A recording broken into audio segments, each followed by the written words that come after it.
better things to do in Malaga, and also like better talks to attend to. So thank you for choosing this one. I feel honored. I will try not to bore you too much, just bore you enough. So first of all, my name is Sergio Padrino. You can find me as Sergio87 in social networks, mainly Twitter and GitHub.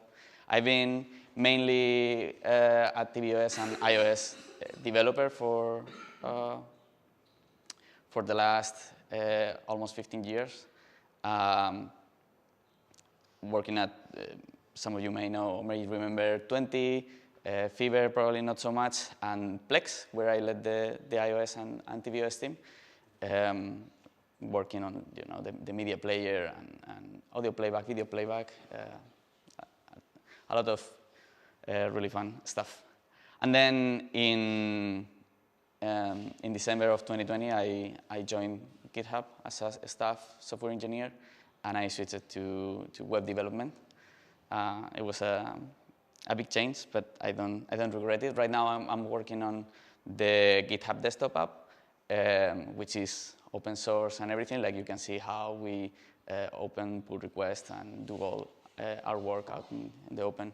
And in case you don't know it, it's a Git client with some integration with GitHub. Like you can actually use it for repos hosted in anywhere. As long as they are Git repos, like you can use them. In this case, it's just we have, like, of course, a better integration with ourselves. So yeah, I recommend you, if you use Git repos, which I assume you do, to give it a try, because not many people know this. I actually learned it when I joined the team. This is the most used like Git client, Git GUI at least. I don't know about the command line, but in terms of graphical interface, this is the most used one by far. Like it's mind-blowing.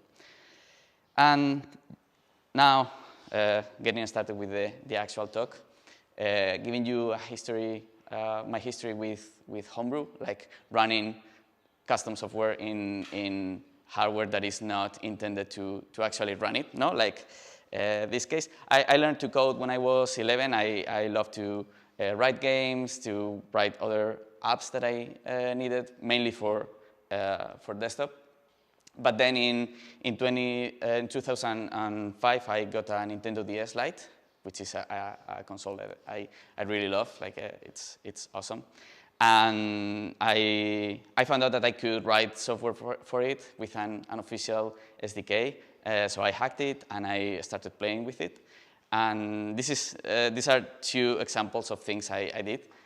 One is an app to remote control Winamp from the DS, because the DS has Wi-Fi connection. So back then, my brother and I used to watch TV shows and anime from using Winamp. So this was really a really nice thing to control everything. And then the other one is a game that I designed and coded with two friends at university in Alcalá de Henares for a contest there of mobile games. We were like trying to do something a bit different. And it's a game that made use of all the special capabilities that the Nintendo DS has, like the fact that it's foldable with two screens. One of them is a touch screen. It has a microphone, 3D rendering, stereo sound, and I don't know what else. Like, it uses everything. It's a game with different puzzles. If you look for Indiana Jones y la Maldición Azteca in YouTube, like you can find a video I recorded in an emulator where I solve all the puzzles in like 20 minutes. It's a short game, but you can get an idea of the kind of things like that we did back then. And it was a really, really fun experience, like running stuff here and having access to this hardware. So then after that, I kept doing apps, mainly apps, not so many games, for like in my spare time.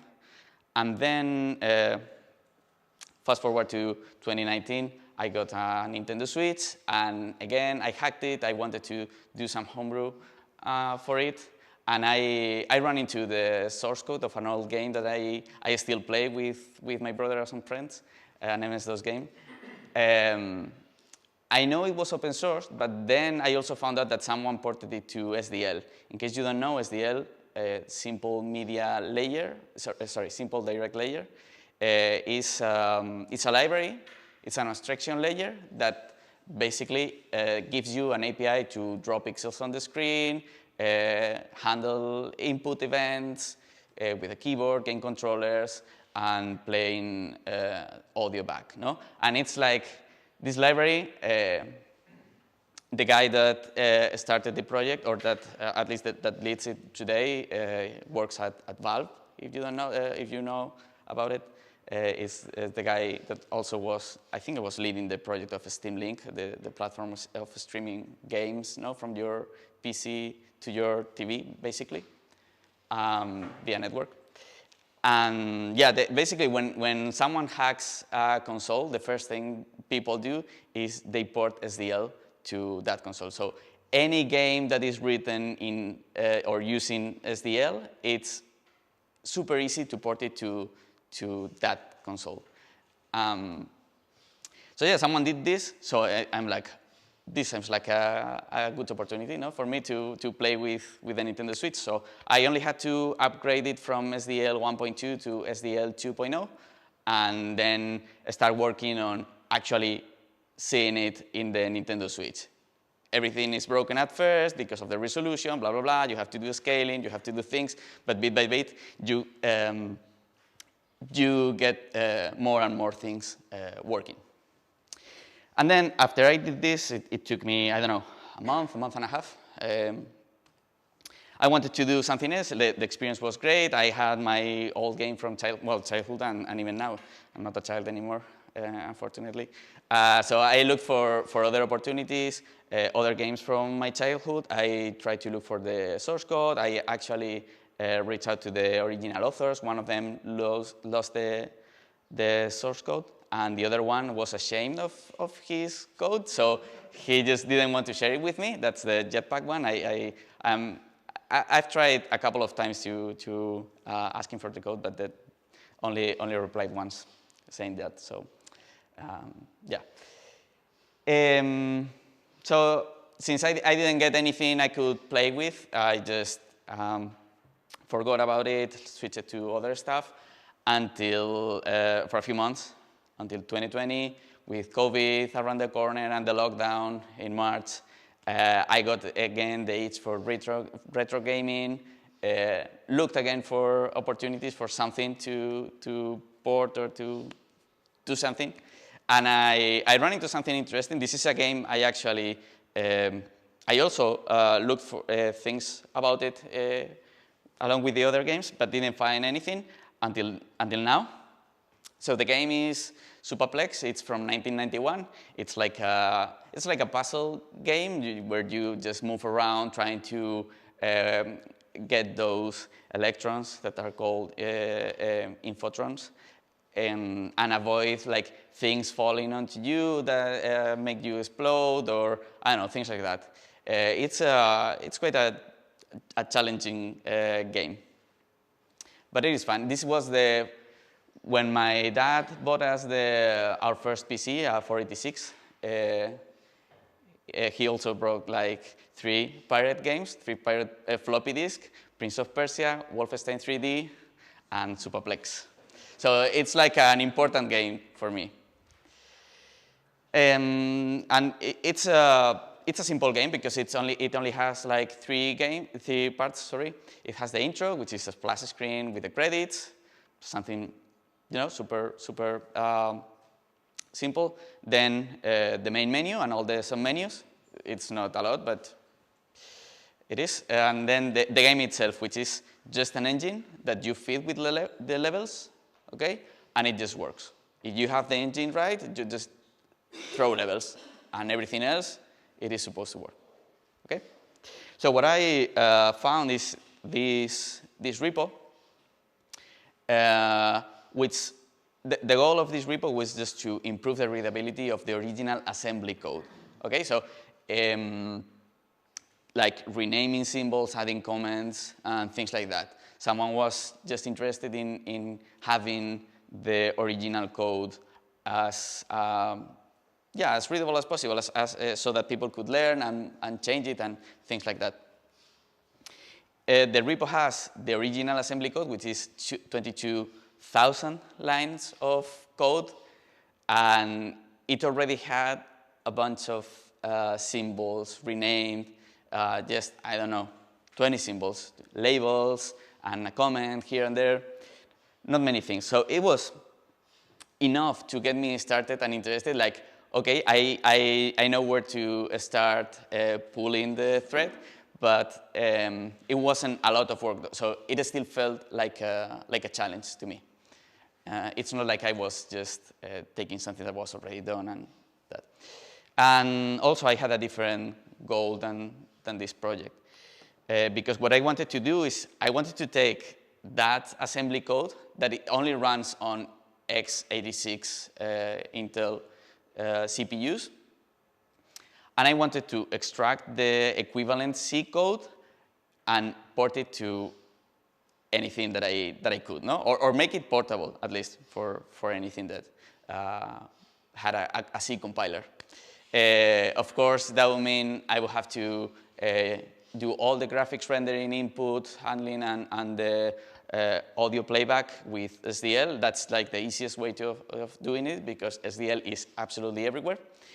And then I wanted to make it open source for preservation, but also for learning for anyone, collaboration, anything. I mean, all the benefits of open source. No, I don't have to tell you, and at least not here. So in summary, what I wanted to do is a portable, open source, perfect clone that actually even used the original resource files, like the original graphics, the original, like you can right now download the original MS-DOS game and pick the resources, the graphics, and you use them with this project, no? I was working on, and it should just work. So it felt like doing archaeology, in this case with games, but instead of having this cool drawing from Dr. Jones' diary, I got this crap. Yeah, this is a reference of x86 assembly, and there is no dark theme of this, as you may imagine, and I was reading this at 1 or 2 a.m., which is when I had time to work on this project. So it's not as cool as having Dr. Jones' diary. So how did I start? I didn't even know if this was going to get anywhere, no? So I just picked Sublime Text in this case, just a plain text editor, and started converting the assembly code to C, like literally. Like, for example, I created global variables for the CPU registers, like AX, BX, CX, DX, SI, DI, and ES. I think that those are all that were around. Made like push and pop to play with the stack, like they are functions. They weren't implemented. I just wanted something that I could turn into C, and then from that I could start working on like trying to understand what the code did and then rewrite it again to make it more sense. But at the beginning I just, again, plain text. I didn't expect this to get anywhere, so I started pulling the thread. This work looked like this.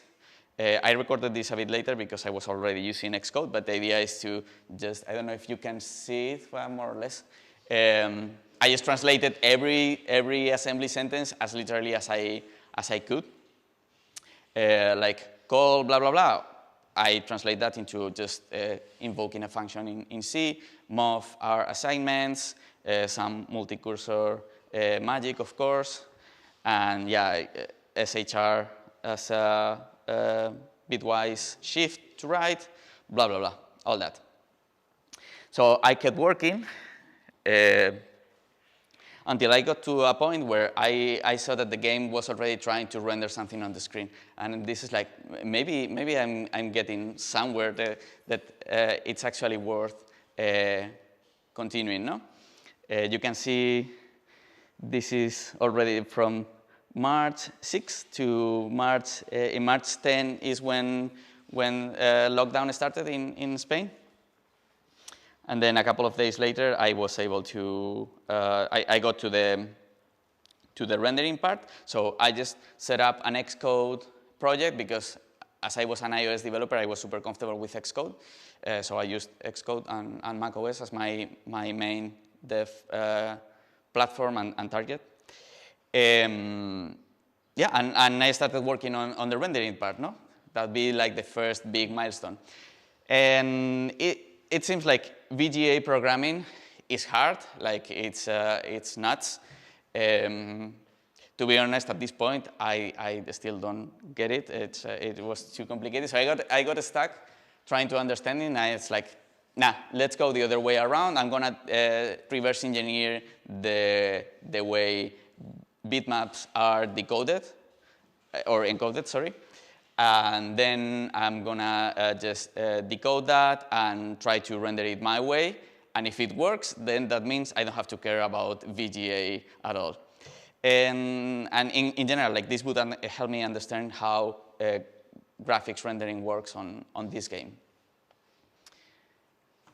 So these were the bitmap files. That's what I learned from reading the code, the assembly code. And what I did is I wrote a small app that just read the files and tried to different ways of like putting that onto the screen and see if I could make sense of them. You can see that if you see the title bar, that's an iPhone app. That's because back then I was an iPhone developer. I was super familiar with the APIs for drawing graphics on iOS. So it's like, and I already had many sample projects there, no? So it's like, okay, one more. And I noticed that the size of the files was like, if given the resolution, no, which is 320 by 200, if I recall correctly, there had to be around exactly 4 bits per pixel. So I tried to pick the first 4 bits and draw that as render that as a pixel, and I don't know, like that. And then I didn't get anything at all, anything that could make sense. So I was like, okay, then I'm gonna do the simplest thing of all, which is I'm gonna take each bit, and render it as a monochrome bitmap, no? Like if it's a 1, white, if it's 0, black. And this is what I got. So it seems like I don't know why, but this is it. So the bitmap file had like the different channels, let's say, of the bitmap separated. So I had to pick the first bit, the 40th bit, the 80th bit, and the 120th bit, and those 4, combine them, and that would give me the first pixel, and then the same with the rest one. So after doing that, I got something. The colors are all wrong, but I need to work on color palettes aside from this. But at least I got something. So I put it all this together on the rest of the code I was translating, and I got my first bitmap. This was a huge breakthrough because I went from I have no idea if this project is going anywhere to my biggest obsession. Like I wanted to work on this over absolutely everything else because I was making a ton of progress. And again, I work at GitHub, at Plex during my day, but then after dinner, I had to work on this. This was, and then weekends. I won't tell you about weekends because it's embarrassing how much I worked back then. Then I kept working on the color palettes to get the color right, but also the intro part has this effect of fade in, no? From black to actually seeing the bitmap. That is just a transition. Instead of, like, the bitmap doesn't change, what changes is the colors used, no? From all the colors are black to the actual colors. You interpolate the different values and you get the effect. And it's hard to, well, I think you can see it. The credits also like fade in.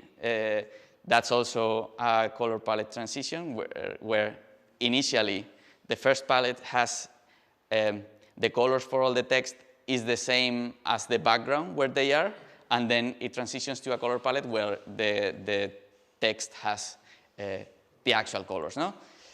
So it was nice to find out how that effect worked. So with that done, I actually made sure that I got the colors right, because that GIF that you saw had the colors still wrong. I started working on the main menu. The main menu involved like learning about how the game did mouse and keyboard input.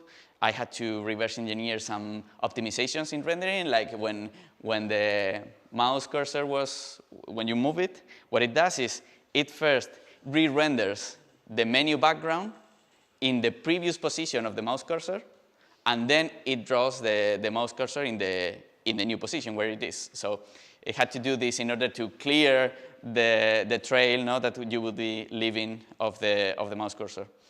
This is just an example. I also had to reverse engineer many of the file formats, like the list of players, list of levels, the scoreboard, and yeah, all that was used in the main menu. And in several parts of the code of the menu, I saw like there were access to seemingly random parts of the memory. I didn't understand why, so I kept digging, and I found, let's say, a pattern. Like it was being used in a structured way. Like there was something there. What I saw was this, but then again, after some work, I understood that this had these structures. No, this data followed these structures. They were just descriptors for the edges of the buttons in order to draw the lines and make the pressed effect. Like the edges are drawn in different colors depending on if they are pressed or not. And then also like describing the rectangle where you can click and then a handler is invoked. All those names have jobs, right? Yeah, exactly. All I get is this. This is what I get from the original code, right? And I have to translate that into something that fits this. So I wrote some Python scripts that nowadays Copilot or ChatGPT would do it for me to transform all the hexadecimal code numbers into useful stuff that I could have. So this is an example now of code that was generated by this script. Or something like this. No? These are the descriptors of the buttons with the coordinates and the handlers.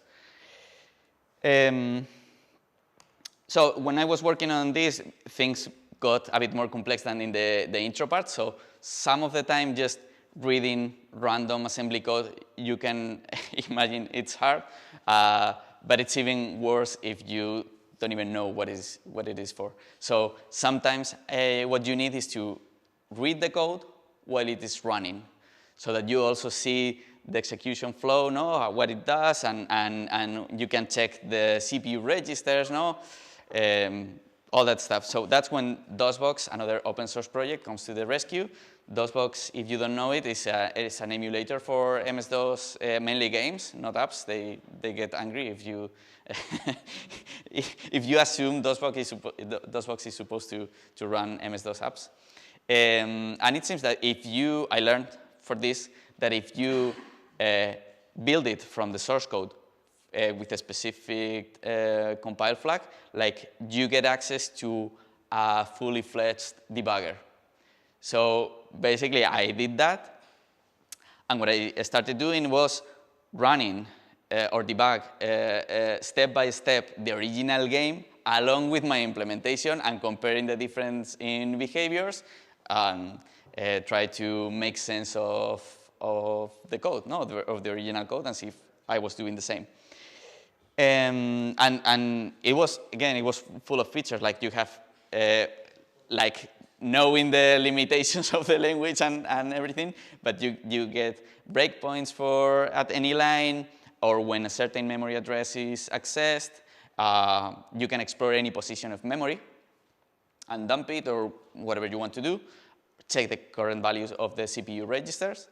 and you can step in, step over, but no step out. Yeah, you are trapped. You have to look for the closest way to escape a function and yeah, and pray. So that was most of the time. I just debug the original code and see how it behaved. And then other times, that wasn't enough, or that was too complicated and time-consuming. So what I did is, since I have the original code and the repo that I used as base also was prepared to actually build the original game from the source code and create an MS-DOS executable. So what I did is I just made changes in the original assembly code, compile it, tested it, and saw what the effects of my changes were. No, so I could, like, I don't know, maybe it is just I'm gonna disable these lines and see what happens. And when I saw that something stopped working, it's okay, so this is about that, and yeah, this kind of thing. And then, well, in general, I guess you're getting the idea that this was painful in general. Like, it's I had fun, but it was a painful fun. So as I was debugging, I was writing comments in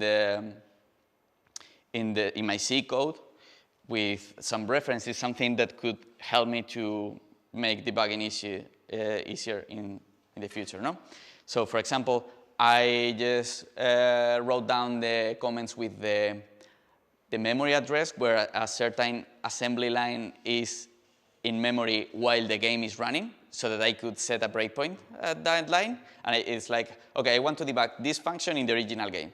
So I had the memory address, so I could set the breakpoint in that address in the DOSBox debugger, and just start working from there. I don't have to follow the whole flow looking for stuff.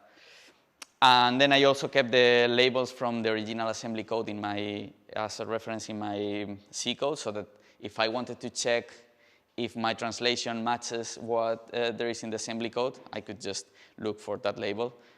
This is easier to see. So at the top, the first thing that is highlighted is the address of that function in memory while the game is running. And then the other two, those are the labels in the original assembly code. So if I wanted to check if that C code matches the assembly code, I just have to look for LOC_4BA69 and compare. Easy peasy. So with all this work, I already got the menu working, and I could just move on to the third big milestone, which is the game itself. I had to reverse engineer how the level file format, how levels are rendered are stored in memory or represented in memory, and render it on the screen. So after some work, a few days of work, I got to this. No, this is all wrong. You probably don't see it, but those gray squares that you see at the top, and then like doing a diagonal, that should be all the edges of the level. So everything is shifted, is broken. But it was the first time I saw a level in my implementation. So this was all so far static. This is just the initial level, the initial state of the level with no interaction or anything. And this was the most challenging part of the whole project, because I spent 2 entire weeks working blindly because I wasn't able to even build the game, because everything was like, well, I had to translate a few 1,000 to 2,000 line functions. So it's like when you get into this, you try to draw a line where you stop doing translating. No, you leave a function empty, let's say, and try to work with everything else. So in this case, there were so many dependencies, I had to go one after the other. until I could get to somewhere where it actually made sense to build it and run it. So yeah, it was 2 weeks, and then I got something. This is the first thing I see of the game, the first time I run it after 2 weeks of work. It is broken, but it's alive. And then now the rest of the level is rendered properly. So I couldn't believe this. Like I couldn't believe I could get somewhere after those 2 weeks. So this is okay. So after a bit more of work, I fixed the animation, and I even got one of the elements moving. So there should be physics where the bombs drop and the infotrons also drop. But not sure if you can see it, but that screen has like things moving, text in theory moving, and when you interact with it, some lights turn on. That should detonate the yellow floppy disk that are above. So yeah, I kept working, I got the physics working, I got the explosions, which should be 3 ways. Well, I got another way of interacting with the infotrons, which is like you can absorb them if they are in adjacent positions. And now when it interacts with the screen, it detonates those should be 3 by 3. And when I press escape, it should be again 3 by 3. But you can see there is progress. So I just kept working on that, getting the AI of the scissors, the enemies, and I don't know, fixing everything I could think of, I ran into.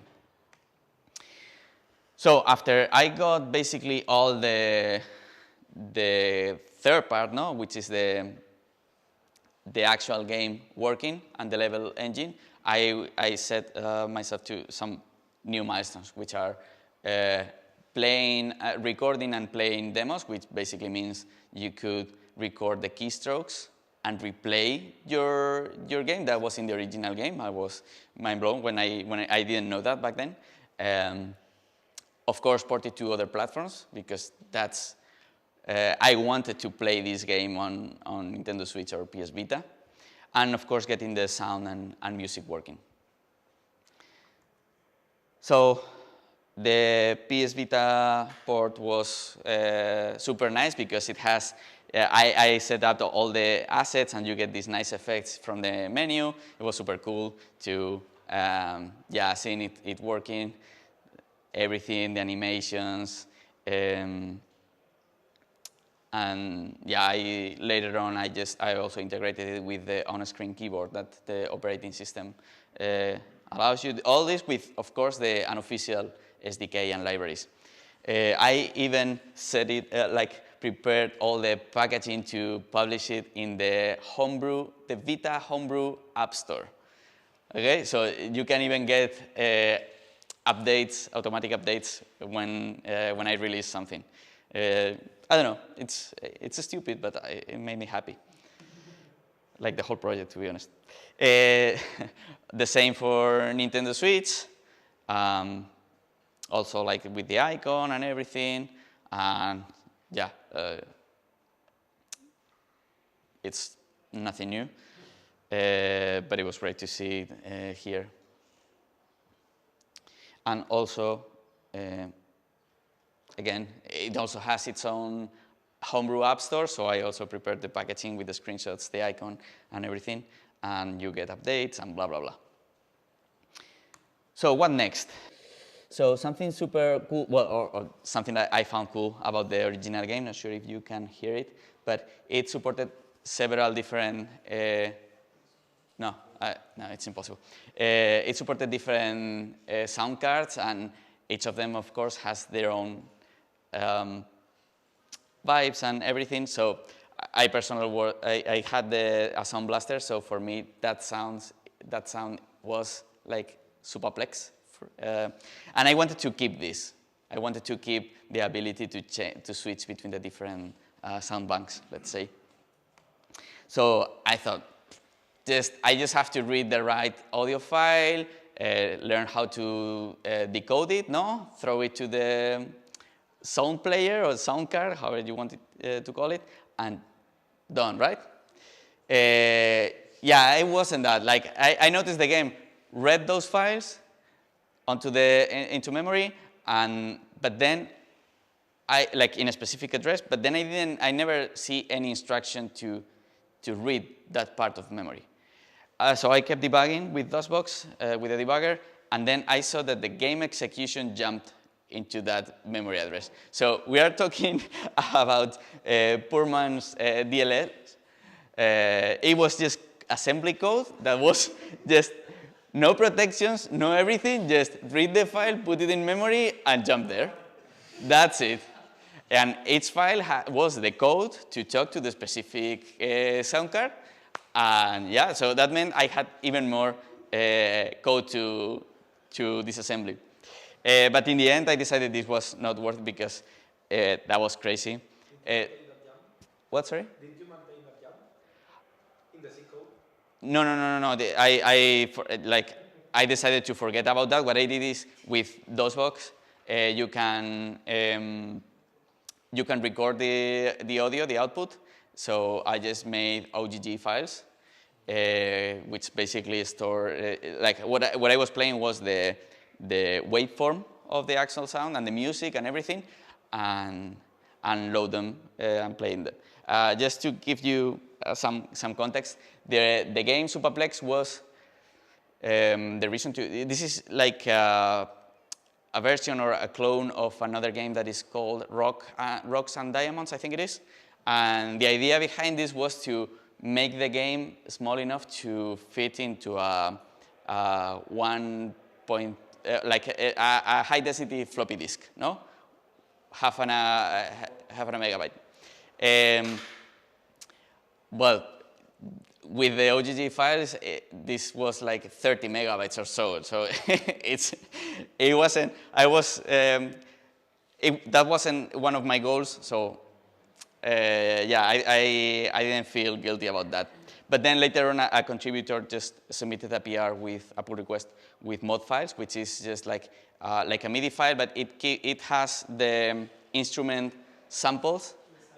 Yeah, exactly, and the notes to play the scoreboard. It's funny because it sounds like multi-threading, right? So it's like running the audio while it's playing the game. Multi-threading, that doesn't exist. No. It's like. How it was playing the audio instruction while you were playing the game? I mean, you send the instruction to the sound card, and it will play it whenever it thinks it should, because that's separate hardware. But the instructions, that's all monothread. Like, it had to render. So the second thread was running on the sound card. Yeah, technically yes. It's a physical thread, which is the actual sound card. So the game had to update the logic, or like the physics, the positions. Well, first reading the input, then updating all the positions and the physics, and then render it on the screen. Well, I'm sending the instructions to the sound card, and then rendering on the screen. And actually, the timing of the game is tied to the refresh of the refresh rate of the display. Like, if your display rate is higher, the game runs faster, for example. And if it's slower, yep. I remember that when I pressed the turbo button on the computer and then it changed. Yeah, but yeah, if your CPU is faster than your display, you won't see anything. Okay. It's limited by the refresh rate. And actually, I think the game was designed for screens on the US, which were, I think, as far as if I recall correctly, they were 70 hertz. So it ran at 70 frames per second. And here in Europe, what we have is 60 hertz screens. So the game ran slower here in Europe. Things that happen in software and hardware. So after this, I just did more ports to anything I had at home, like just Windows. Okay, that was an easy one.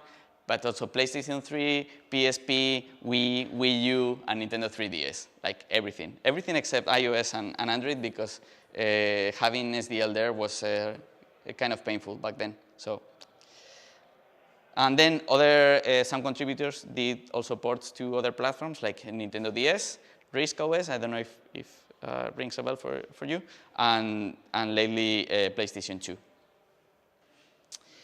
And then while porting it to the different platforms, I also found many bugs in the libraries, mainly in SDL for the different platforms. So I had the question of, should I fix this, or should I just work around those issues? Like, if dev PS Vita, then do something different to avoid this.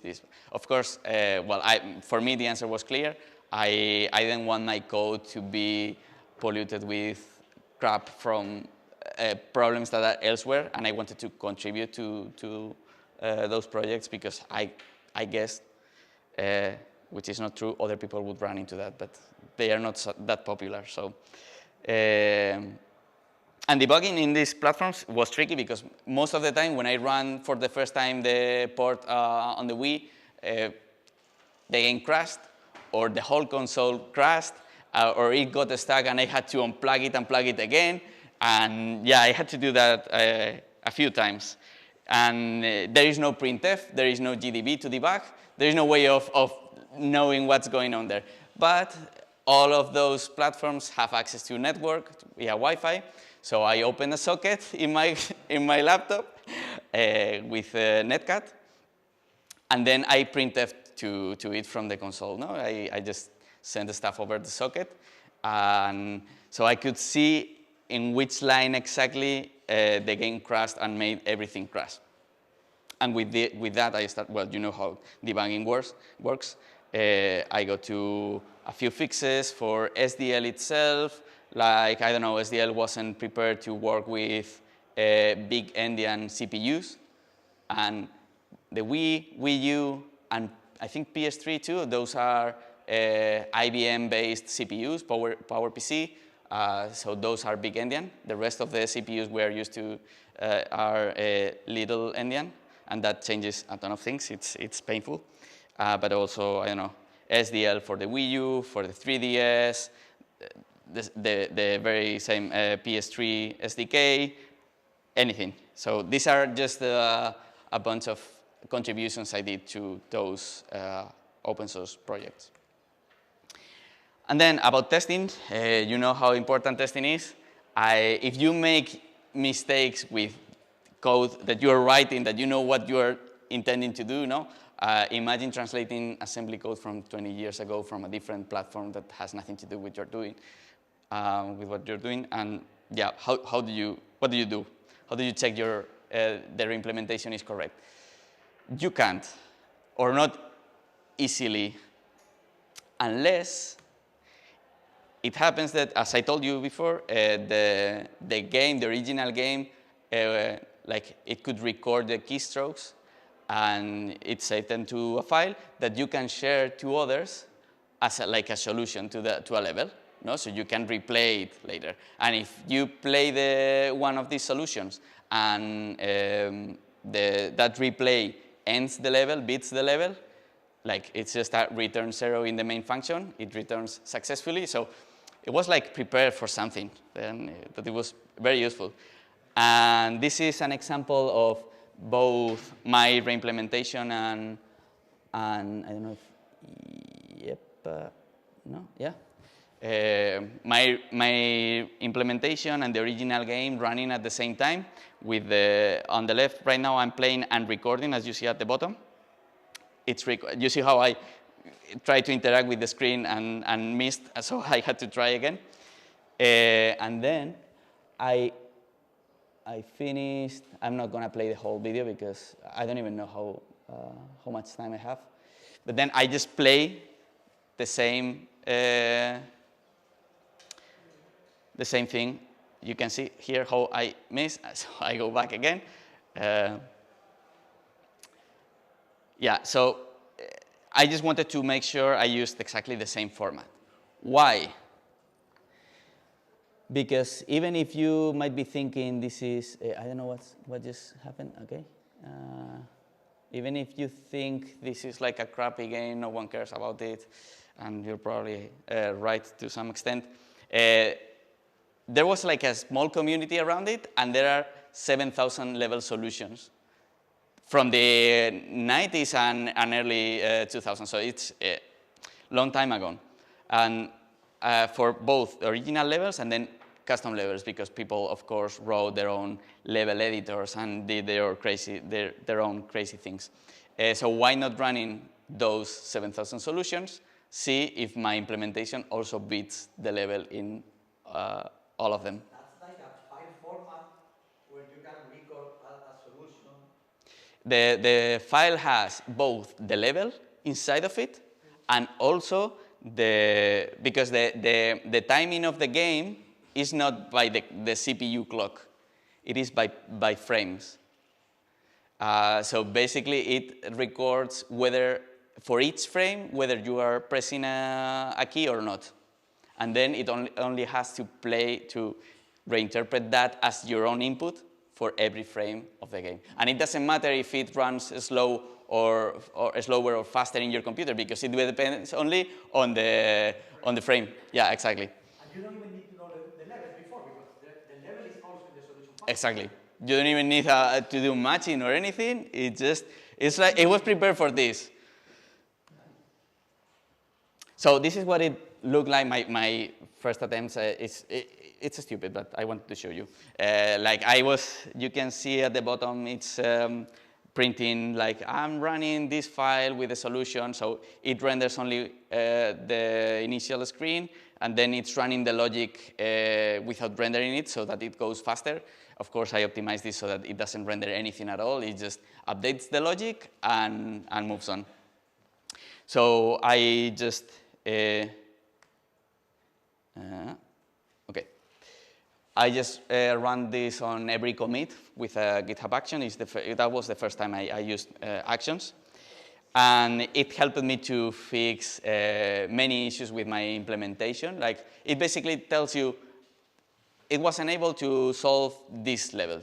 No? So what I just did was I ran the solution locally, but I rendered, so I would see it. And I saw where it died, for example. Like, if something falls onto Murphy, which is the name of this red ball. And yeah, I don't know, like, okay, and how does it behave in the original game? And then comparing, debugging, blah, blah, blah. And it was fun because some of the solutions were one of them was based on one bug in the original game, because the game has like a list of frames per animation. And there was one animation where they forgot to add one frame. So that made I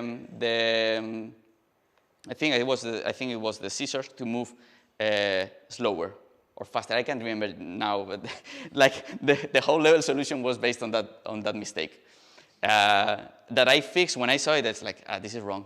I will add the missing frame. Yeah, well, I broke this test. So I got it back, and now everything worked again. And other were like, since you can run custom levels, some of them didn't have the gray squares that I told you before from the original. The first time I was able to render a level, those were like the edges of the level. You cannot go through them. So some people, that was part of the level. It wasn't part of the game. So people could create levels without that, and you can move through the edges of the level, but even go beyond that. So you move to memory of the game where there are other things, like the number of infotrons that you have already collected, or I don't know, whatever you can think of. And there were people that used that to create levels, and the solutions were based on that. So I kept even that. Yeah, I was crazy. So. So I did all this in like 6 months or so. All the source code is available on GitHub. That's the repo. And my takeaways were how much I learned about SDL2, x86 assembly, which is also super useful today. Well, yeah, okay. MS-DOS programming, homebrew development for different consoles, debugging and reverse engineering skills, which those are more useful in my daily job. Docker for stuff, GitHub Actions, and I also got an old game from my childhood, restored, preserved, available for everyone to build it, to improve it, to do whatever they want, and ready to play without emulators. So what's next? Of course, porting it to even more devices, like a fridge, or teletext, or a pregnancy test. No. There is doom in all of that, but I am not that good, so I am that crazy, but not that good. So instead of that, I switched to another game that I just started a few months ago. It's Little Big Adventure Does, not sure if you know about it, but it was also one of my childhood games, this one. I've never felt anything like this since then. And it was open sourced 2 years ago. I saw it and it's like, oh, this is a great opportunity to port it to SDL and then run it everywhere. And then I saw that it was mainly written in C++, but had a ton of assembly code for like the stuff that needed to run super quickly, like mainly all the math and all the rendering stuff, and also some compression algorithms for saving and loading resources. The first part, Little Big Adventure 1, was also open source, but that one exists on PlayStation, so I can play it from PlayStation emulators. So it wasn't that interesting, and the second part is much better, in my opinion. So what I'm doing is I'm replacing all the assembly code again with the C++ equivalent, getting more and more pieces of the game working. This time I'm working with another developer, a Brazilian one, and he's like working more on the SDL part, and I'm just getting rid of the assembly. Most of the work in SDL I think is done, at least it is mostly working, and I'm just making sure now that all the stuff gets into SDL.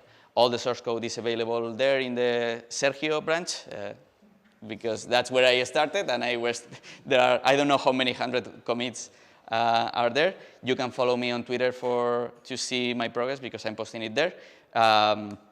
This time is a bit different with respect with when I worked on GitHub, on Supaplex, because now I have Copilot, which has helped me a bit to translate some of the assembly code into C.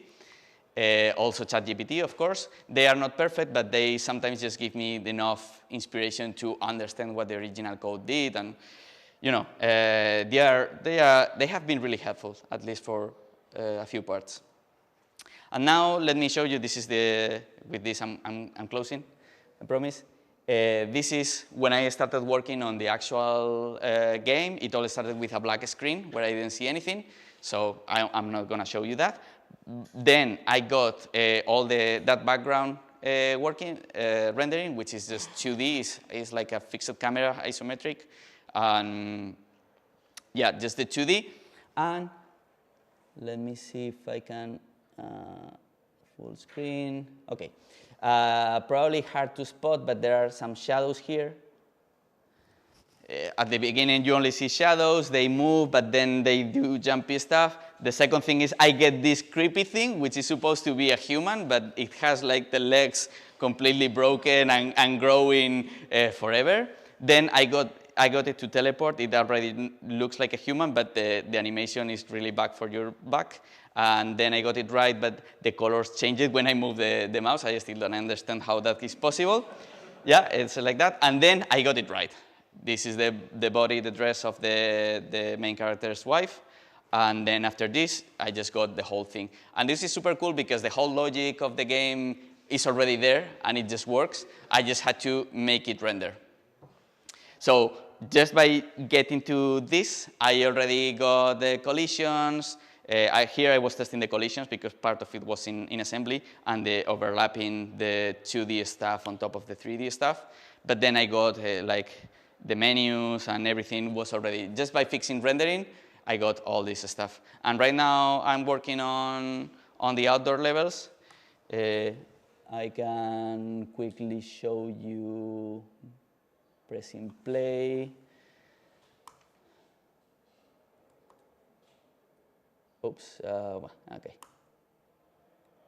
Yeah, I was testing this. You can see here, this is much more broken. You will see when the kid tries to throw me stuff, if he tries. Yeah, you can see that. Yeah, that's completely broken. I have no idea why. And there are other things in the textures there that you can see they are broken, but and it's like wireframe. I have no idea. I still have to debug this. There is a ton of work to do here. But yeah, this was all like a black screen when I went out of the door. And now I have all of this. So it's just keep working, and eventually I will get something.